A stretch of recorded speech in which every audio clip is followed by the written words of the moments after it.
So there's a lot of talk about faking in the guitar community lately. Of course, the Giacomo Tura situation, plenty of videos about that. And, I recently just watched the Adam Neely video about faking in general, the ethics behind it. And it's got me thinking, do we think there's faking with our presets when a preset is presented to you for sale? And it doesn't have to just be Podgo, but let's just focus on Podgo. When I do my Podgo presets, most of them are free. You download them from the custom tone area on the Line 6 website. Am I faking them? I'm not. And nobody's accused me of that. I'm just saying, when you buy presets, do you think they're doctored when they're being presented to you like when somebody does a YouTube video presenting, here's my new preset pack of whatever for $19.99. Are you getting what you paid for? Do you think there's faking in the presentation? Well, I'm going to show you quickly when I do my videos. I do it in Logic Pro. I'll put the screen up here. You're going to see that there's two channels. The blue channel, that's my audio for the video. And then the second channel, which is red, that's my guitar tracks. And you can see on the channel strip, there is nothing on there. That's the preset. Now on the output channel, which has four things, that is to basically flavor the audio of the entire video. All right, so we do a little EQing, just to make the video sound better. But the preset itself, you can see, is not touched. Now, that being said, when you're buying a preset, there are times, and maybe there's plenty of times where, you'll get it and be, hey, this doesn't sound like what I saw in the video. That doesn't mean that who you bought it from is faking anything. If it's not sounding the same, well, there's probably a lot of factors, me being one. What gear did they use to make the preset? Like the guitar they used, the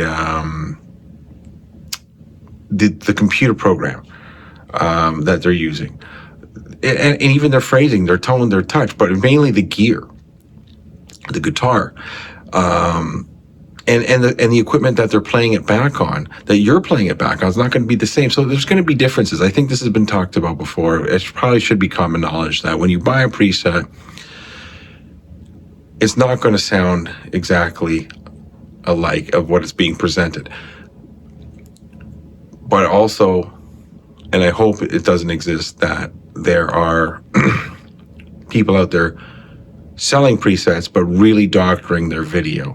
I expect differences, and we all should expect differences. When you get a preset, you put it on your machine, might not sound the same, but you would think it would be in the ballpark.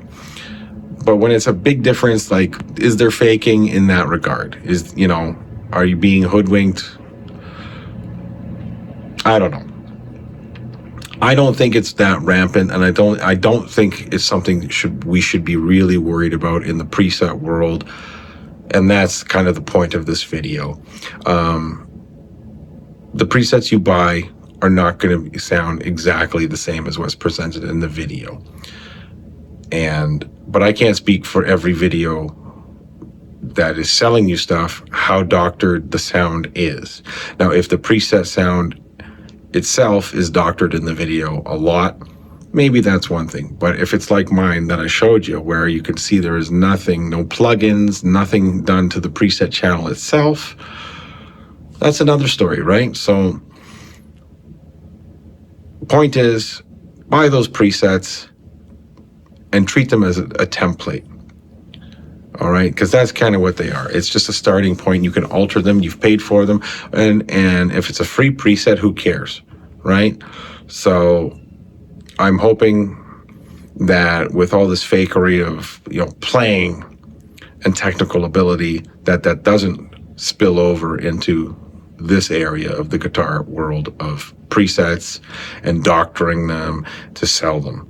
All right, we know there's going to be some differences, but that's, the line should be drawn, though, if you're presenting a preset and you're heavily doctoring your video for the audio of the preset, that's a different story. Anyways, that's my take. And hopefully all this, these videos about faking, playing, and hopefully that brings the community to a better point of like, yeah, let's not be so hard on ourselves. Let's allow mistakes. You don't have to do 50 takes. Nothing is perfect, and even presets themselves, nothing is perfect. Just if you're making presets and you're going to sell them, just be honest. Don't heavily doctor your video to make them sound like the glorious preset that it isn't actually. Make it sound the best that you can, and sell that preset. It's like, this is my preset, but buyer beware, right? Like, and it's not even buyer beware. Buyer have knowledge that it's not going to sound exactly the same. Okay, but if somebody has done the work, somebody has given you a nice starting point, and you can alter that preset. It's yours. So it's basically like cooking, if I'm going to use an analogy. Somebody has made you a wonderful fancy pasta dish in a restaurant that you could actually make yourself. You're paying for the labor, okay? But the basics are there. The food basics is the same. The preset basics are the same, okay? So let's keep it real, and yeah, listen, just enjoy the music, man. It's like a lot of controversy lately, but it's good. Let's get the negativity out, the positivity in, and let's enjoy our Podgos and your other digital modelers. Enjoy your pedal boards, your amps, everything. Let's play some real music. Let's all share it. Let's enjoy it. All right. Thanks for watching, guys. Hit the like button, drop a comment, subscribe if you haven't, and check out this video.